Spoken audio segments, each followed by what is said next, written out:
All right, how y'all doing? How y'all doing?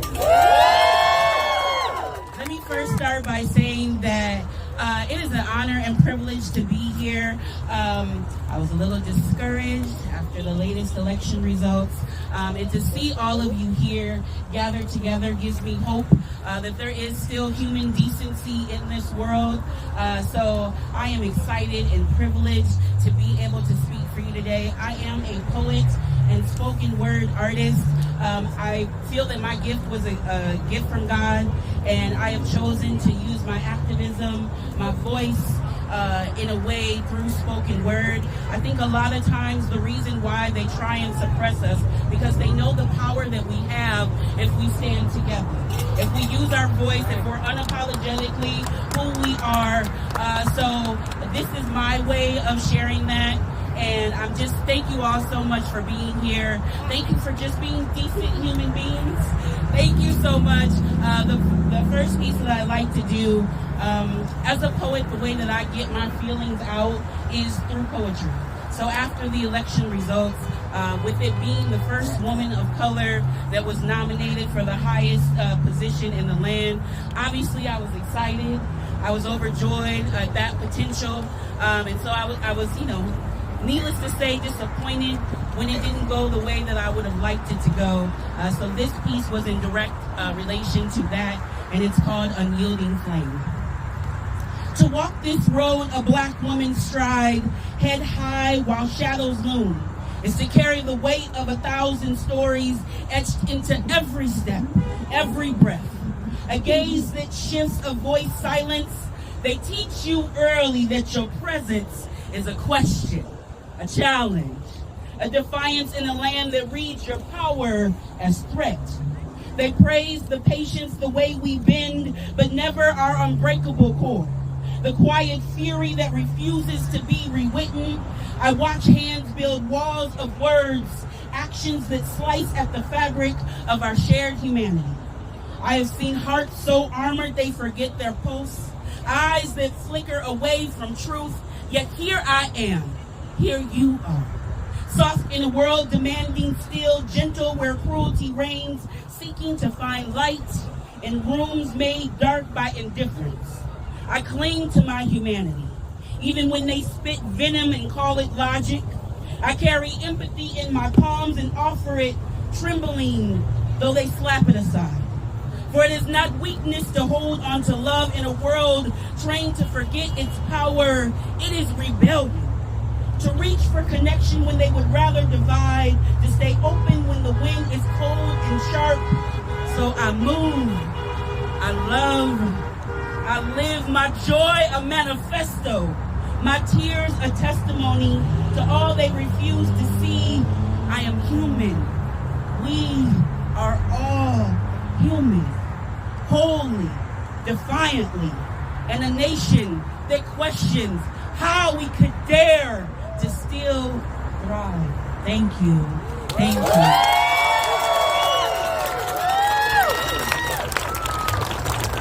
So I always lead with this when I do some of these pieces. My cultural identity is a huge part of my poetry.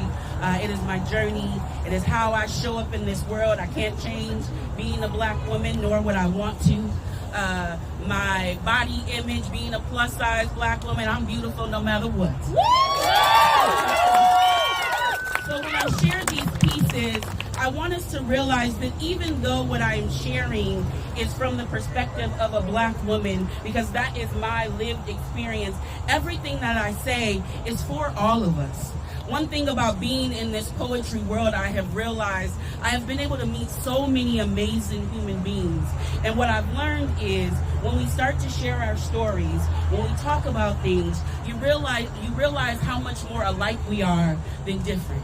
How many more things connects us than separates us.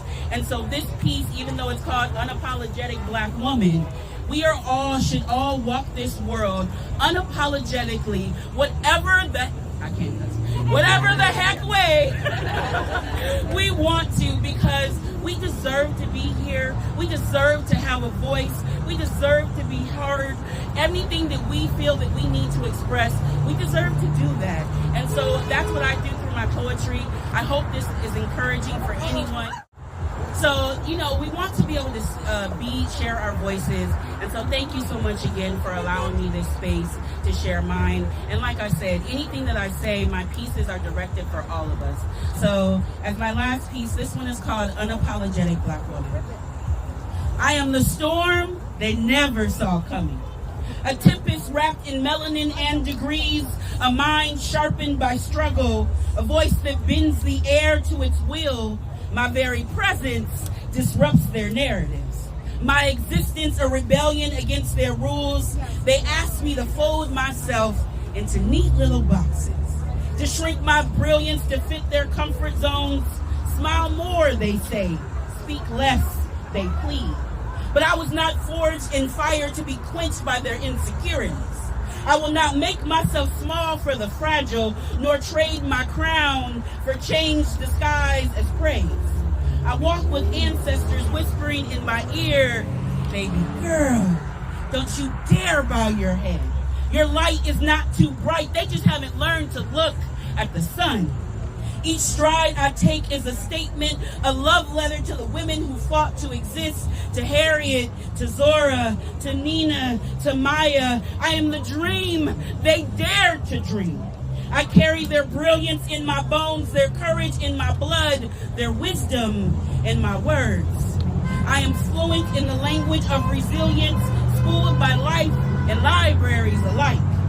A mosaic of intellect, great and grace. I will not water down my truth for those too timid to taste its fire, nor dim my flame to soothe their shadows. They call me intimidating, but what they fear is their reflection in the depths of my confidence. It is not my sharpness they resent, but the mirror it holds to their dullness. I am not here to soothe their insecurities. I'm here to build empires. Brick by brick of boldness, foundation forged in fearlessness, walls painted in hues of my history. I will not settle for whispers when I am thunder, nor trade my essence for fleeting approval. Let them call me too much, too loud, too bold, too unrelenting. I am all of those things, and I will not apologize for it. I'm an educated, intellectual Black woman bringing home 6 figures. A force that bends but does not break, a storm, a sunbeam, a revolution, unbowed, unbroken, and absolutely unapologetic. Thank you so much. We have to remember that we are stronger together than we are divided. And a lot of the powers that be, a lot of the forces that go against us, they work overtime to separate us, to divide us, because they know that they can control a small mass. But if we are all together and we fight as one, regardless of socioeconomic status, regardless of race, religion, sexual orientation, all of the things, when we are together, they know they can't hold us back. So stand strong, be unapologetic in your words, and just know that if nothing else, Lady K, all of us here, we are all together. You are never alone. And if we can just take that into our daily lives and share that with one person, with 2 people, with anyone else, then we're already a step ahead. So be encouraged, be, just mindful of the power that you have and the power that we all have together. Thank you so much. My name is Lady K. I am Lady K Poetry across all social media platforms, my YouTube, everything. It will be right there today from my camera. So I appreciate the opportunity. Thank you guys so much for inviting me to be here. I love all of you. you. Wow, that was so freaking powerful. Holy crap. Yeah, I'm inspired. Y'all inspired? Yes. All right, so you guys ready to march? Yeah. All right, so if you are able, Amanda, girl, get over here.